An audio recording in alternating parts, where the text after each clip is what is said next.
le monde, ici c'est Marc-André Ferron.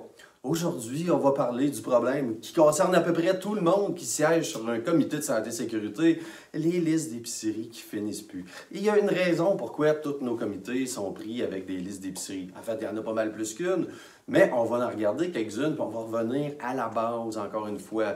La santé et sécurité, c'est de la gestion des risques, de la gestion des dangers. Si je vous posais la question, qui fait de la gestion dans une organisation, il y a des bonnes chances, ou en tout cas, j'espère bien que vous me répondriez que ceux qui font de la gestion, c'est des gestionnaires. Puis il y a des raisons pourquoi c'est les gestionnaires qui font de la gestion. C'est eux autres qui vont décider à quel endroit vont les budgets et à quel endroit on va investir le temps homme, les ressources humaines, pour arriver à faire la gestion de l'organisation. Donc, ils peuvent décider où est-ce que l'argent va aller, où est-ce que le monde va aller, quels sont les rôles et responsabilités qu'ils vont exécuter. Pourquoi que toutes les politiques santé et sécurité sont signées par des présidents? Bien, c'est parce que si, ultimement, eux autres décidaient qu'il n'y avait pas une scène puis pas 2 minutes qui allait en santé et sécurité, bien, quand même que tout le monde, dans la ligne hiérarchique, voudrait arriver à faire de la prévention, mettre un 200 000 en sécurité machine, donner de la formation, acheter des nouveaux équipements, personne ne serait capable de le faire.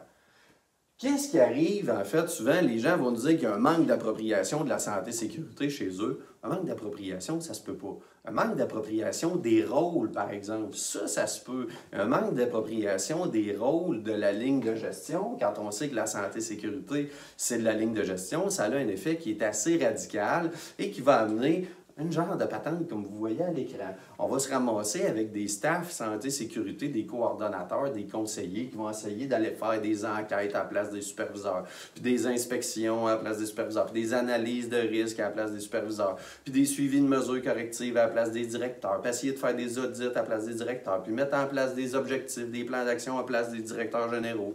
Puis là, finalement, quand les employés ont des problèmes, qu'est-ce qu'ils vont faire? Plutôt que d'aller voir leur superviseur, ils vont aller voir le représentant en prévention, puis ils vont amener toutes leurs demandes qu'ils ont de confort et de toutes sortes de patentes là, et le représentant en prévention montre tout ça directement au comité de santé et sécurité.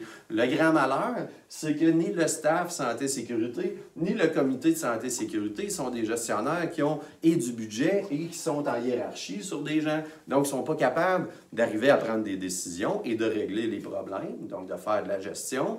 Et qu'est-ce qui arrive? La liste d'épicerie s'allonge et là, on se répète les mêmes demandes mois après mois après mois. Puis là, on commence à se taper ses nerfs, tout le kit. Et les gens qui sont au comité, bien, ils veulent bien faire. Ils veulent faire avancer les choses. Fait que qu'est-ce qu'ils font? Ils partent, puis ils s'en vont voir les superviseurs, puis les directeurs, puis ils disent, regarde, voici les demandes qu'on a à traiter, etc. Puis ils se font répondre quoi? Ben, 1, t'es pas mon boss, 2, c'est pas ma priorité, 3, j'ai pas ce qu'il faut pour arriver à gérer ça.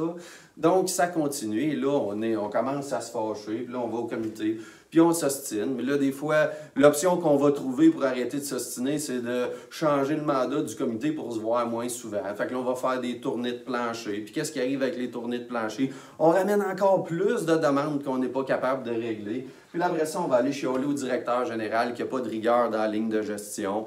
Puis que là, lui, qu'est-ce qu'il va faire? Il va aller jouer des rôles de directeur, le directeur des rôles de superviseur, le superviseur des rôles d'employé. Et on vient de créer une ligue d'improvisation. Si vous êtes tanné de ça, si vous êtes tanné d'improviser, si vous êtes tanné d'avoir des listes d'épicerie, si vous êtes tanné que les gens ne comprennent pas leur rôle, leur responsabilité, dépendamment ils sont qui dans l'organisation, venez nous voir à la GES. Formation sur les comités de santé stratégiques efficaces.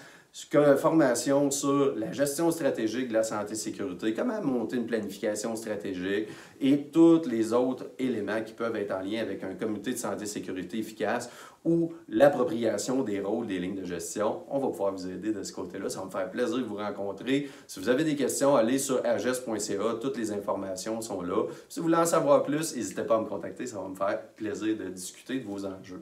Donc, là-dessus, je vous souhaite une bonne année 2020 encore une fois et meilleur des succès avec votre comité de santé et sécurité pour 2020.